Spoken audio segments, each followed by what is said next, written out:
कहानी एक सुंदर लड़की रामोना से शुरू होती है, जो अपने स्कूल की सबसे आकर्षक और लोकप्रिय लड़की है। वहाँ हर लड़का उसके साथ रहने का सपना देखता है। उन्हीं में से एक लड़का है एंडी। एंडी एक दिन रामोना को पार्टी में प्रपोज करने का फैसला करता है। हालांकि एंडी उससे बात करने में बहुत डरता है। उसका दोस्त सिल्वी इसे नोटिस करता है और उसे प्रोत्साहित करता है। उसे रामोना से डांस के लिए पूछने का आत्मविश्वास देता है। एंडी आखिरकार हिम्मत जुटाता है और रामोना के साथ डांस करना शुरू करता है, लेकिन वह अजीब तरह से नाचता है। रामोना को यह थोड़ा मजेदार लगता है और उसे एंडी मासूम सा लगता है, इसलिए वह भी उसके साथ नाचने लगती है। डांस के दौरान एंडी को अचानक बाथरूम जाने की जरूरत महसूस होती है, इसलिए वह माफी मांगता है। जब वह पहुंचता है तो देखता है कि टॉयलेट की हालत बहुत खराब है, इसलिए वह इसे इस्तेमाल करने का मन बदल लेता है और बाहर निकल जाता है। बाहर आते समय वह देखता है कि रामोना दरवाजे पर इंतजार कर रही है। एंडी चिंतित है कि रामोना को न लगे कि टॉयलेट की गंदगी उसी ने की है, इसलिए वह जल्दी से उसे अपने साथ ले जाता है। इसी समय एक लड़का दौड़ता हुआ आता है और अपने दोस्तों को टॉयलेट की हालत देखने के लिए बुलाता है और वे सभी मिलकर एंडी का मजाक उड़ाने लगते हैं। शर्मिंदगी महसूस करते हुए एंडी पार्टी छोड़ देता है और अपनी माँ के साथ घर चला जाता है। लेकिन अगली शाम को वह एक और पार्टी में जाता है जहाँ रामोना भी मौजूद है। पार्टी में रामोना के दोस्त उसे बताते हैं कि एंडी उसे वास्तव में पसंद करता है और अभी तक किसी और के साथ नहीं रहा है। यह सुनकर रामोना अपने दोस्तों से आत्मविश्वास से कहती है कि वह रात एंडी के साथ बिताएगी। रामोना एंडी के पास आती है, उसके साथ नाचना शुरू करती है और फिर उसे एक कमरे में ले जाती है। वहां पहुंचने पर वह एंडी से कहती है कि उसे पता है कि वह इस पल का लंबे समय से इंतजार कर रहा है। वह अपनी ड्रेस उतारती है और उसे छेड़ने लगती है, लेकिन उसकी आश्चर्यचकित करने वाली बात यह है कि एंडी उससे कहता है कि वह उसके साथ ऐसा नहीं करना चाहता। वह समझाता है कि ऐसा कुछ भी होने से पहले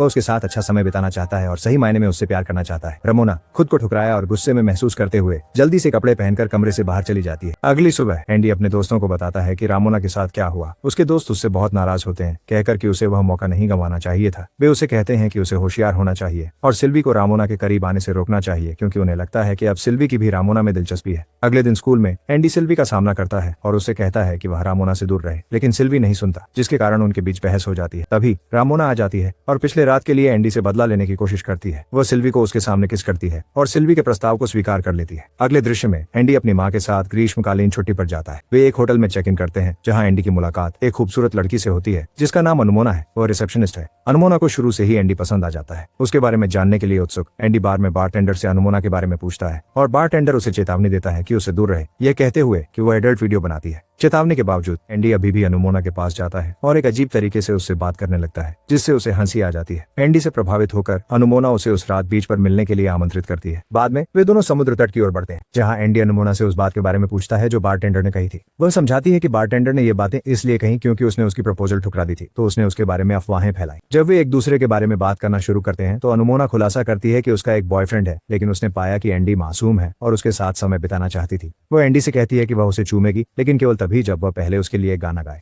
एंडी गाना और डांस करना शुरू कर देता है, जिससे अनुमोना मुस्कुराने लगती है और फिर वे चुंबन साझा करते हैं। चुंबन के बाद अनुमोना एंडी को अपने कमरे में ले जाती है और एक जंगली रात होती है और ये जुनून की आंधी सुबह तक रहती है। अगले दिन एंडी की माँ उसे बताती है कि जाने का समय हो गया है, तो एंडी अपनी माँ को अनुमोना से मिलवाने का फैसला करता है। हालांकि जब वे रिसेप्शनिस्ट की डेस्क तक पहुंचते हैं तो अनुमोना वहां नहीं होती। चिंतित होकर एंडी बाहर जाता है और उसे ढूंढने लगता है। आखिरकार एंडी अनुमोना से मिलता है, जो उसे बताती है कि किसी ने उसे उसके कमरे से निकलते हुए देखा था, जो होटल की नीति के खिलाफ है। इस वजह से उसने अपनी नौकरी खो दी और अब उसे जाना पड़ेगा। एंडी उसे शहर न छोड़ने की मिन्नत करता है, लेकिन अनुमोना जोर देती है कि उसे अपने बॉयफ्रेंड के साथ जाना है। वे दोनों अलग हो जाते हैं, विपरीत दिशा में जा रहे थे। वापस जाते समय एंडी को रमाना का संदेश मिलता है कि सिल्वी ने उसे चोट पहुंचाई है। चिंतित होकर एंडी रमाना के पास दौड़ता है और उसके चेहरे पर चोट के निशान पाता है। वह बताती है कि सिल्वी ने उस पर हमला किया। इसके जवाब में एंडी रमाना को अपनी गर्लफ्रेंड अनुमोना के बारे में बताने की कोशिश करता है, लेकिन रमाना उस पर विश्वास नहीं करती, खासकर क्योंकि एंडी के पास अनुमोना का फोन नंबर भी नहीं है। रमाना उसका मजाक उड़ाती है, जिससे एंडी को गुस्सा आ जाता है। वह उस पर चिल्ला उठता है। वो उसको पागल बुलाते हुए कहता है कि उसे उसकी जिंदगी में उसकी जरूरत नहीं है, फिर गुस्से में चला जाता है। अगले दृश्य में हमें एंडी बहुत उदास दिखता है। उसकी माँ नोटिस करती है और सुझाव देती है कि वह अनुमोना से बात करे। हालांकि एंडी के पास उसका फोन नंबर नहीं है, इसलिए वह उससे बात नहीं कर सकता। हालांकि वह सोशल मीडिया पर उसे ढूंढने की कोशिश करता है, लेकिन उसे नहीं ढूंढ पाता। एंडी को आखिरकार होटल से अनुमोना का नंबर मिल जाता है और वह उसे फोन करता है। वह उसे बताता है कि वह उसी शहर में मिलने आ रहा है और पूछता है कि क्या वह उससे मिलेगी। वह मान जाती है और उसी रात वे एक क्लब में मिलते हैं। वे डांस करने लगते हैं और एक दूसरे के बहुत करीब आ जाते हैं। जैसे जैसे उनका जुड़ाव गहराता है, वे क्लब के वॉशरूम की ओर बढ़ते हैं और वहां चीजें फिर से गर्म होने लगती हैं। लेकिन इस बार क्लब का बाउंसर उन्हें रंगे हाथ पकड़ लेता है और उन्हें खींचकर बाहर ले जाता है और यहाँ तक कि एंडी की पिटाई भी करता है। अनुमोना एंडी को ठीक होने में मदद करती है और उनके बातों के दौरान एंडी उससे पूछता है कि वह अपने बॉयफ्रेंड को उनके बारे में कब बताएगी। अनुमोना मानती है कि उसका बॉयफ्रेंड बहुत अमीर है और वह उसे इसलिए नहीं बता सकती क्योंकि वह उसके साथ रहना चाहती है। यह सुनकर एंडी का दिल टूट जाता है और वह बुरी तरह से निराश होकर चला जाता है। अगले दिन जब एंडी अपने दोस्तों के साथ क्लास में बैठा होता है, उसे महसूस होता है कि सभी उसे घूर रहे हैं और उसका मजाक उड़ा रहे हैं। पता चलता है कि रामोना के प्रपोजल को ठुकराने के बाद उसने अफवाह फैला दी कि वह समलैंगिक है। यह अफवाह तेजी से फैल जाती है और एंडी को गहराई से प्रभावित करती है। वह सभी को सच्चाई बताने की कोशिश करता है, लेकिन कोई उसकी बात नहीं सुनता। अत्यधिक दुखी और निराश होकर एंडी अपने एक स्कूल दोस्त के पास जाता है, कार्ला, जिसे अक्सर उसके वजन के लिए चढ़ाया जाता है, लेकिन वह एक वफादार और सहायक दोस्त है। एंडी ने अपने दोस्त कार्ला के साथ सब कुछ साझा किया और जब उसने उसे यह अफवाह बताई लैंगिक होने की अफवाह फैलाई गई है कि वे बातचीत के दौरान और भी करीब आ गए। हालांकि उनके जुड़ाव से कोई ड्रामा या जटिलताएं नहीं आई, इसके बजाय वे बस एक दूसरे की कंपनी का आनंद लेते थे। बाद में एक मजेदार दृश्य में एंडी को जंगल में एक मोटे बकरे की सवारी करते हुए देखा जाता है, जैसे मोगली ने एस्ट्रिक्स द जंगल बुक में किया था। अगले दिन एंडी का एक दोस्त उसके पास आता है और कहता है कि उसे खुद को दूर करना होगा क्योंकि लोग सोचने लगे हैं कि वह सिर्फ एंडी के आसपास रहने के लिए समलैंगिक है। एंडी निराश और अपना नाम साफ करने के लिए दृढ़ संकल्पित एंडी रामोना से बदला लेने का फैसला करता है। वह अपने लुक में बदलाव करता है, खुद को एक अधिक आकर्षक और आत्मविश्वास से भरे संस्करण में बदलता है। जब एंडी अपने नए लुक के साथ स्कूल में आता है तो सभी लड़कियां उसकी इस परिवर्तन को देखकर दंग रह जाती हैं और उसे देखते ही बेहोश हो जाती हैं। आत्मविश्वास से भरा एंडी रामोना के पास जाता है और उससे कहता है कि उसके लिए वह अब भी दुनिया की सबसे खूबसूरत लड़की है। रामोना खुश हुए एंडी भी तारीफ करते हैं। वह फिर उससे बाद में मिलने का अनुरोध करता है और वह सहमत हो जाती है। वे एक दूसरे को चूमते हैं और जल्द ही स्कूल में उनकी नजदीकियां शहर में चर्चा का विषय बन जाती हैं। इसके बाद एंडी कार्ला के पास जाता है और उससे कहता है कि उन्हें अपने साझा किए गए अजीब पलों को भूल जाना चाहिए और सिर्फ अच्छे दोस्त बनना चाहिए। इसके साथ ही वह सिल्वी से बदला लेने की योजना बनाता है। एंडी एक योजना बनाता है और कार्ला को एक पत्र और उपहार भेजता है जिसे ऐसा दिखाता है कि सिल्वी ने भेजा है। पत्र में लिखा है, कार्ला, क्या तुम मेरी गर्लफ्रेंड बनोगी? कार्ला बेहद खुश है। ये वैलेंटाइन डे है और कार्ला उत्सुकता से सिल्वी से मिलने जाती है, ये सोचकर कि उसने ही उसे पत्र भेजा है। कार्ला, जो यह सोच रही है कि पत्र सिल्वी ने भेजा है, वह उससे कहती है, हाँ सिल्वी, हम अब एक रिश्ते में हैं और मैं तुम्हारी गर्लफ्रेंड हूँ। लेकिन सिल्वी कठोरता से प्रतिक्रिया देता है, क्या बकवास कर रही हो?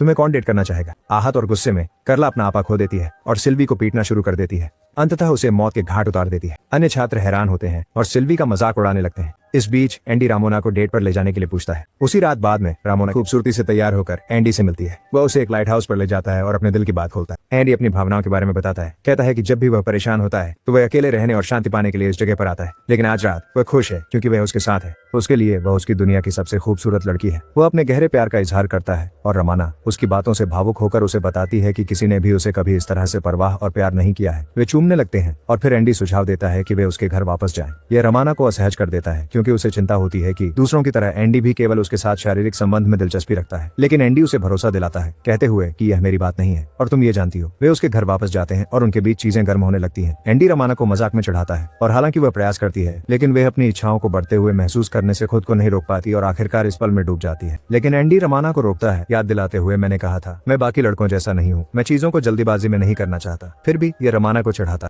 और वह जोर देकर उन दोनों के बीच तूफान और भूकंप ले आती है। बाद में चीजें शांत हो जाती हैं और उनका रिश्ता सुधार जाता है। वे एक साथ समय बिताने लगते हैं, एक दूसरे के साथ का आनंद लेते हुए। एक दिन जब एंडी रमीना के साथ होता है तो उसे अचानक अनुमोना का संदेश मिलता है। रमाना जो उसे कहती है कि वह उसके शहर आ रही है और उसे 1 घंटे में उसके पसंदीदा फूल के साथ मिलने को कहती है। घबराए हुए एंडी रमाना को यह बताने के लिए एक बहाना बनाता है कि उसे कुछ महत्वपूर्ण काम है और अनुमोना से मिलने के लिए जल्दी में निकल पड़ता है। जब वे मिलते हैं एंडी और अनुमोना जल्दी ही करीब हो जाते हैं और एक दूसरे को चूमने लगते हैं। फिर एंडी उसे अपने घर ले जाता है जहाँ वह एंडी की माँ के साथ अच्छी तरह से घुल मिल जाती है। लेकिन इस दौरान रमीना एंडी को फोन करती है, गुस्से और निराशा में, क्योंकि वह उससे नहीं मिला जैसा उसने वादा किया था। रमीना एंडी से कहती है, आज रात तुम्हें मुझे फूल लाकर देने होंगे। लेकिन एंडी जवाब देता है कि उसकी अपने चचेरे भाई के साथ योजना है और वह नहीं आ पाए। रमीना जोर देती है, कहती है कि उसे आना ही होगा। लेकिन उस क्षण अनुमोना पास में ही होती है और एंडी को ढूंढ रही होती है। घबराकर एंडी जल्दी से कॉल खत्म कर देता है। यह सोचते हुए कि वह रमीना के साथ रहे या अनुमोना के साथ, एंडी अपनी माँ से सलाह लेता है। हालांकि वह ज्यादा मदद नहीं करती, जिसके कारण एंडी और भी उलझन में पड़ जाता है। आखिरकार एंडी निर्णय लेता है कि वह रमीना से अलग हो जाएगा और अनुमोना के साथ रहेगा। उसी रात एंडी अनुमोना के कमरे में जाता है और एक बार फिर रोमांचक नजारा देखते ही बनता है। हालांकि आधी रात को रामोना ने एंडी को बाहर बुलाया। जब वे मिले उसने उसे चूमना शुरू कर दिया, लेकिन एंडी ने कहा, यह सच है कि मुझे बहुत समय से तुम पसंद थी, लेकिन मैं अब इस रिश्ते में नहीं रह सकता। मुझे वो खुशी नहीं मिल रही जो मैं चाहता हूँ। रामोना एंडी को मनाने की कोशिश करती है, लेकिन वह नहीं मानता। निराश होकर रामोना चली जाती है और घर लौट आती है। कहानी कई साल बाद तेजी से आगे बढ़ती है, दिखाती है कि एंडी एक सफल और धनी लेखक बन गया है। उसका रिश्ता अनुमोना के साथ भी मजबूत और खुशहाल है। उसके करियर और निजी जीवन दोनों के लिए एक सकारात्मक परिणाम का संकेत देता है। एक दिन एंडी और रमाना अप्रत्याशित रूप से एक क्लब में मिलते हैं। वे एक दूसरे की जिंदगी के बारे में बातें करने लगते हैं। रमणा एंडी को बताती है कि वह अब सगाई कर चुकी है और उसका मंगेतर बहुत अमीर है, लेकिन थोड़ी बातचीत के बाद वे अलग हो जाते हैं। इस बीच वे रमणा की कार में पहुंचते हैं। कार में रमणा पहले अपने मंगेतर की तारीफ करती है, लेकिन फिर वह स्वीकार करती है कि उसका रिश्ता ठीक नहीं चल रहा है। वह मानती है कि उसने कभी भी किसी को एंडी की तरह प्यार नहीं किया और उसने उसके साथ न रहने का अफसोस है। इस बीच एंडी अनुमोना को अपने फोन पर संदेश भेजने में व्यस्त रहता है। लेकिन जब वह देखता है कि रामोना कितनी उदास और असहाय है तो उसे उसके लिए बुरा लगने लगता है। रामोना इस मौके को पकड़ती है और एंडी को उकसाना शुरू कर देती है, जिससे कार के अंदर फिर एक जोरदार बहस शुरू हो जाती है। बाद में जब एंडी घर लौटता है तो पाता है कि अनुमोना वहाँ नहीं है। फिर उसके फोन पर रामोना का एक संदेश आता है जिसमें लिखा है, कहते हुए तुमने क्या सोचा, मैं तुम्हें खुश होने दूंगा, ऐसा कभी नहीं होगा। एहसास होते ही कि उसने क्या किया है, एंडी समझता है कि रामोना ने अनमोना को सब कुछ बता दिया है। उसी क्षण एंडी अपनी ही आवाज को अपने सिर में गूंजते हुए सुनता है। इसका एहसास करते हुए अपने कार्यों का पूरा असर समझता है। एंडी अपनी ही आवाज सुनता है और सोचता है कि अगर वह रमणा से मिलने नहीं गया होता तो उसकी जिंदगी कितनी अलग हो सकती थी। उसे एहसास होता है कि अगर उसने अलग चुनाव किए होते तो वह अनमोना के साथ खुशी खुशी रह सकता था। अचानक कहानी पार्टी के उस पल में जाती है जब एंडी रमणा के पास जाने से डर रहा था। सिल्वी वहाँ उसे आत्मविश्वास देने के लिए थी, लेकिन इस बार एंडी ने एक अलग तरीका अपनाने का फैसला किया। उसने सिल्वी को मुक्का मारा, यह प्रतीक लगाने के लिए कि वह केवल अनमोना के साथ रहेगा भविष्य में। इस निर्णायक कार्रवाई के साथ कहानी समाप्त होती है।